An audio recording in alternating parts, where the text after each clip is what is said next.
మీ పేరు? నా పేరు గురులక్ష్మి. గురులక్ష్మి. ఓకే. మీ ఏరియాలో ఏమన్నా మేజర్గా ప్రాబ్లమ్స్ ఉన్నాయా మనం మీరు ఫేస్ చేసేది? ఉండే ప్రాబ్లం ఉంది. కోటాకు అడిగి పోతే మాకు బియ్యం ఒకసారి పోతాం, రేపు రా అంటారు, మళ్ళీ రెండోసారి పోతాం, ఎల్లుండి రా అంటారు. ఆ తర్వాత మూడోసారి పోయిన తర్వాత బియ్యం అయిపోయినాయి అంటారు. ఒక్కొక్క నెల తెచ్చుకుంటాం, ఒక్కొక్క నెల తెచ్చుకోము. అదొకటి. రేషన్ కార్డులకి మేము ఎంత బాధపడ్డాము. సచివాలయం కాడికి పోయి 2 సార్లు, మళ్ళీ ఆడ నుంచి ఫోటో దిగి పెంగరేసి మళ్ళీ కోటా కాడికి పోతే 2 రోజులు ఆగినాక 3 రోజులు తిరిగింది. ఆ కార్డు వచ్చింది. మా ప్రాబ్లం మంచినీళ్ళు లేవు. ఆ రకంగా మేము చాలా ఎంతగానో ఇబ్బంది పడుతుంటే మరి మీ వార్డు కౌన్సిలర్లో ఎవరో ఒకరు ఉంటారు కదా, మరి వాళ్ళకి ఏం చెప్పలేదా? చెప్పలా. ఎందుకు చెప్పట్లేదు మరి? ఎవరికి చెప్పాము మేము? ఇక్కడ మీకు ఎవరు లేరు వార్డు కౌన్సిలర్లు? ఉన్నారులే కానీ ఉన్నా ఎవరికి చెప్పాము మేము? అంతే, మా అబ్బాయిని మేము కంపల్సరీగా పడాల్సిందే. ముఖ్యంగా కాలువలు అంత ఇదిగా ఉన్నాయి. ఆ కాలువలు లేవు, మంచినీళ్ళు లేవు, ఏది తీవట్లేదు. చూడండి, ఒకసారి ఫోటో తీసుకొని వెళ్ళండి. కాలువలు కూడా మంచినీళ్ళు రావట్లే. మంచినీళ్ళకి మేము ఎక్కడో పోయి తీసుకొచ్చుకోవాలి, నందిగా వెళ్ళాలి. రోజు అలాగే తెచ్చుకోవాలి.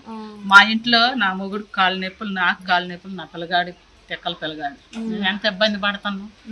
అది మా బాధ. మరి ఇంతకు ముందు ఉన్న ప్రభుత్వం అప్పుడు ఎలా ఉంది? ఇప్పుడు బాగానే ఉంది. బియ్యం ఇంటికి వచ్చేది, రేషన్. అట్లా గడ్డి తెచ్చుకొని మళ్ళీ పోయి అదిగో రేషన్ వచ్చింది అని చెప్పి ఊరికి పోయి తీసుకొచ్చుకుంటాం. కార్డుల గురించి ఏ ప్రాబ్లం లేదు, ఇంటికి వచ్చి ఇచ్చారు కార్డులు కూడా. రేషన్ కార్డులు కావాలంటే ఇంటికి తీసుకొచ్చి ఇచ్చారు, బియ్యం తీసుకురావాలంటే ఇంటికి వచ్చి ఇచ్చారు. ఇప్పుడు పింఛనీ కూడా వాళ్ళు ఇంటికి వచ్చి ఇస్తున్నారు. దాని గురించి ప్రాబ్లం లేదు. కానీ ఇక్కడ మాత్రం చాలా ఇబ్బందులు పడుతున్నారు అంటారు. 18 ఏళ్ళు రావట్లేదు.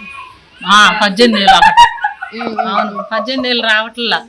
డాక్రా గ్రూప్ కి ఏమి సహాయం లేదు. 10 ఏళ్ళు వేస్తాం అన్నారు దసరాకి, 10 ఏళ్ళు లేదు, ఏమి లేదు. డాక్రా గ్రూప్ విషయంలో వాటి గురించి మాకు సహాయమే లేదు. మరి బాబు గారు వస్తే ఆడవాళ్ళకి అంటే ముఖ్యంగా స్త్రీలకి ఎక్కువగా ప్రాధాన్యత ఇచ్చి లేవు.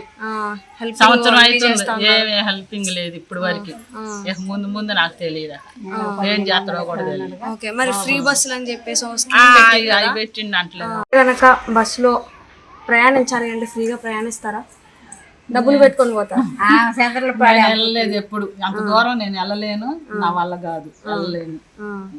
కరెక్టే అంటారు అసలు ఫ్రీ బస్సు అనే స్కీమ్ ఒకటి? అబద్ధం మట్టుకు నేను చెప్తాను. షేర్ చేయండి, లైక్ చేయండి, సబ్స్క్రైబ్ చేయండి. మరిన్ని వీడియోల కోసం బెల్ సింబల్ పై క్లిక్ చేయండి.